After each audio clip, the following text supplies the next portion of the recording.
ବାସଙ୍ଗମାଳି ଯିଏ ଥରେ ଆସିଛି ସେ ମନରେ ଅଲଗା ଶାନ୍ତି ଅନୁଭବ କରିଛି।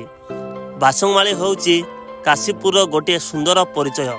ସକାଳର ସୂର୍ଯ୍ୟ ଉଦୟ ଓ ସନ୍ଧ୍ୟାର ସୂର୍ଯ୍ୟ ଅସ୍ତ ଦୃଶ୍ୟ ଏଠାରେ ଆହୁରି ପ୍ରକୃତିକୁ ଆହୁରି ମନୋହର କରିଥାଏ।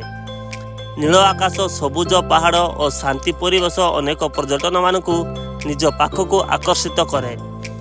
ଯିଏ ଫଟୋ ଉଠାଇବାରେ ବ୍ୟସ୍ତ ରହେ ତ ଆଉ କିଏ ପ୍ରକୃତିର ସୌନ୍ଦର୍ଯ୍ୟକୁ ଦେଖି ମନ ଭରି ଆନନ୍ଦ ଉପଭୋଗ କରେ।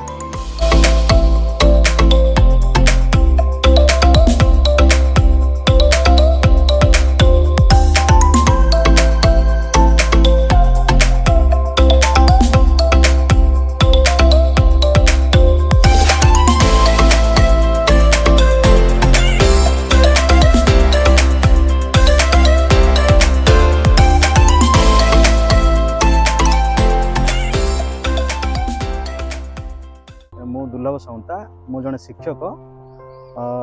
କାଶୀପୁର ଯେତେ ପର୍ଯ୍ୟଟନ ସ୍ଥଳୀ ଅଛି ତା ଭିତରୁ ଅନ୍ୟତମ ହେଉଛି ବାସଙ୍ଗମାଳି।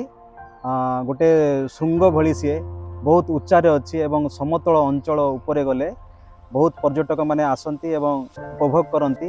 ଶୀତ ଋତୁରେ ଯେମିତି ମନୋରମ ଦୃଶ୍ୟ ଥାଏ, ସକାଳ କୁହୁଡ଼ି ଯେମିତି ମନୋରମ, ଠିକ୍ ସେମିତି ଗ୍ରୀଷ୍ମ ଋତୁରେ ମଧ୍ୟ ସକାଳ ଏବଂ ସୂର୍ଯ୍ୟୋଦୟ ଏବଂ ସୂର୍ଯ୍ୟାସ୍ତ ମଧ୍ୟ ବହୁତ ସୁନ୍ଦର ଭାବରେ ଦେଖାଯାଏ ଆଉ ବହୁତ ମାନେ ମନମୋହିବ, ସମସ୍ତଙ୍କ ମନମୋହିବ। ଏଇଟା ମୁଁ ୟା ଉପରେ ଗୋଟେ ଛୋଟିଆ କବିତାଟେ ଲେଖିଛି।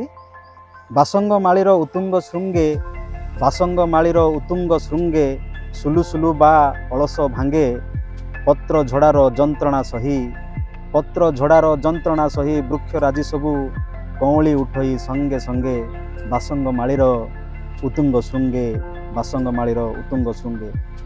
ସକଳ ଜୀବ ରୌଦ୍ର ତାପେ, ସକଳ ଜୀବ ରୌଦ୍ର ତାପେ, ତ୍ରାହି ତ୍ରାହି କହି ଶୀତଳ ମାଗେ, ବାସଙ୍ଗମାଳିର ଉତ୍ତୁଙ୍ଗ ଶୃଙ୍ଗେ, ବାସଙ୍ଗମାଳିର ଉତ୍ତୁଙ୍ଗ ଶୃଙ୍ଗେ।